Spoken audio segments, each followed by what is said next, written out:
I think what makes a successful quarterback room is being what the team needs you to be, providing the leadership that comes with the role, playing with a level of consistency that positions us for victory. The quarterback room, it's a sacred place. And for a veteran like me, the long hours of film study and preparation make the difference on Sundays. But it's also a place where a hungry, future face of the franchise like me can prove I'm ready for the field. We both want to be on the field, but there's only one quarterback that can be on the field at once. This is the most fascinating quarterback room in the NFL this year to watch. Sure, the young kid might be ready, but I've still got some good years left in me. You do, but I've got better years in me right now. You got to go out every day and earn the right to be the starting quarterback. No matter how someone tells you, oh, you're our guy, you expect to play well enough that there wouldn't really be wanting to look elsewhere. If this room fails, then we all fail. So it begs the question, what makes a successful QB room when we both want to be the man? The humility of the quarterback room and the challenge of what it takes to be a quarterback at the highest level, you get to define that every day.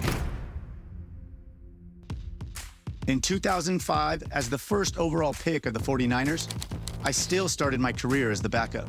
But I also know a bit about passing the baton to your backup. You do know my friend Patrick, right? I think the biggest thing was how you kind of accepted me into the quarterback room. Whenever I got in the quarterback room and saw how professional you were, I knew that I had to just continue to get better and get better. Regardless of your role or your situation, it's being able to go into that room and say, hey, I'm here to make our team better. Mentorship can be a natural part of the QB room, and it's often cyclical, meaning the things he learned from his veteran, he'll pass down to me. And the things I learned from him, I'll pass down years from now to other QBs in the room with me. Just ask Hall of Famer Kurt Warner, who shared a QB room with his mentor Trent Green in St. Louis. I would pick his brain every day. Every day, he'd make a read, and I'm like, why'd you do that? What were you looking at? What are your keys on this play?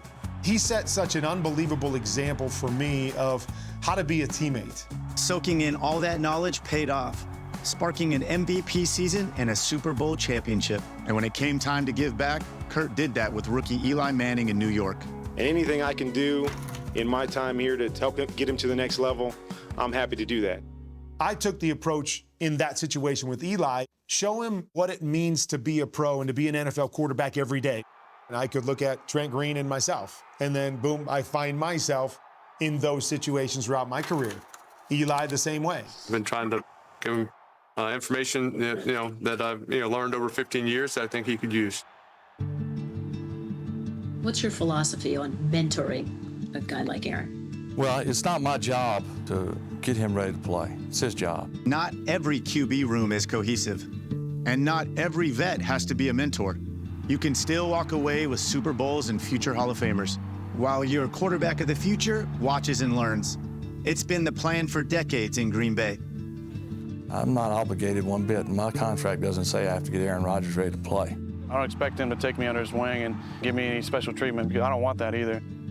I think there's a sacred nature to the room, but I think there has to be a real special bond in that room of guys who we know we can say anything, but it stays in that room, because we have to have some tough conversations about a lot of different things, from the plays to the players. And having that trust that everything stays in the room is really, really important. 21. Our time together in this room is a gift for you. Take advantage and pick my brain while you can, because your time might be here before you know it. Tom was very curious, almost annoyingly so. Which one? I let go of that. The last one? He was just soaking up all this information. I never really felt threatened. Turns out I should have felt threatened. Barring any unforeseen circumstances, Tom will be the quarterback. My reaction will simply be to do the same thing I've done for 9 years, and that's to do whatever I can to help my team win. That means continuing as I have to help Tom. Are you hurt, frustrated, or how do you feel? Next question. So it's a bitter pill to swallow, no question, but it's also the right thing to do. I take pride in the way that I acted through that time and helped us win a championship that year. Way to go, 12! You're the man, baby. You are the man.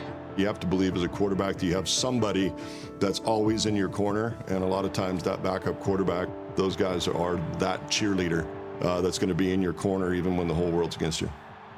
So it all begs the question, do I owe it to him to be a mentor? Ugh, how much longer do I have to listen to this guy? Put your phone away.